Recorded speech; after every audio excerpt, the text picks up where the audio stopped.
Good morning everyone. ನಿನ್ನೆ ಒಂದು B T ಸಿಯಲ್ಲಿ ಟ್ರೇಡ್ ಮಾಡಿದೆ.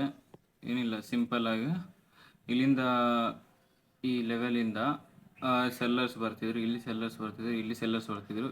ಏನಾಯಿತು, ಇಲ್ಲಿ ಸೆಲ್ಲರ್ಸ್ ಬರ್ತಿದ್ದಾರೆ, ಇಲ್ಲಿ ಬಯರ್ಸ್ ಬರ್ತಿದ್ದಾರೆ. ಆದರೆ ಫಸ್ಟ್ ಯಾವ ಸೆಟ್ ಟ್ರ್ಯಾಪ್ ಆದರು ಸೆಲ್ಲರ್ಸ್ನವರು, ಇಲ್ಲಿ ಸೆಲ್ಲರ್ಸ್ನವರು ಟ್ರ್ಯಾಪ್ ಆದರು. ಈ ಲಿಕ್ವಿಡಿಟಿ ಕ್ಯಾಂಡಲ್ ಕಾಣ್ತಿದೆಯಲ್ಲ, ಇನ್ವರ್ಟೆಡ್ ಹ್ಯಾಮರ್, ಇಲ್ಲಿ ಸೆಲ್ಲರ್ಸ್ ಟ್ರ್ಯಾಪ್ ಆದರು. ಸೆಲ್ಲರ್ಸ್ ಟ್ರ್ಯಾಪ್ ಆದಮೇಲೆ ಏನಾಯಿತು, ಇದು ಮಾರ್ಕೆಟ್ ಬುಲ್ಲಿಶ್ ಅಂತ ಗೊತ್ತಾಯ್ತು ನನಗೆ.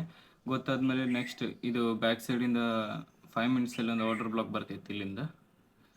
ಈ ಆರ್ಡರ್ ಬ್ಲಾಕ್ ಟ್ಯಾಪ್ ಕೊಟ್ಟು ನೆಕ್ಸ್ಟ್ ಈ ಎನ್ಗಲ್ಫಿಗಲ್ಲಿ ನಾನು ಟ್ರೇಡ್ ಮಾಡಿದೆ. ಇದು 1:8 ಟ್ರೇಡ್ ಆಯಿತು. ಅದಾದಮೇಲೆ ನೆಕ್ಸ್ಟ್ ಈ ಲೆವೆಲಲ್ಲಿ ಇಲ್ಲಿ ಸೆಲ್ಲರ್ಸ್ ಬಂದರು, ಇಲ್ಲಿ ಬಯರ್ಸ್ ಬಂದರು. ಅಂದರೂ ಸಹ ಇಲ್ಲಿ ಏನಾಯಿತು, ಇಲ್ಲಿ ಸೆಲ್ಲರ್ಸ್ ಏನು ಮಾಡಿದರು, ಇಲ್ಲಿಂದ ಪವರಲ್ಲಿ ಬಂದರು. ಈ ಟ್ರೇಡ್ ನಾನು 3 ಮಿನಿಟ್ಸಲ್ಲಿ ತಗೊಂಡೆ.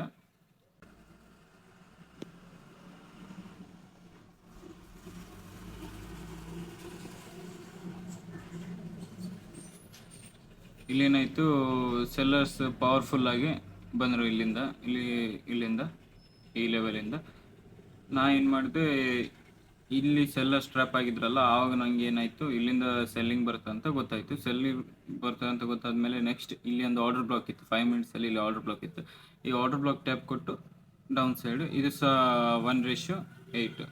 ಇದು ಮಾರ್ನಿಂಗ್ ಈಗ ಟಾರ್ಗೆಟ್ ಇಟ್ಟಾಯಿತು, ಅಲ್ಲ 1:4 ಇದು. Okay guys, thank you, bye.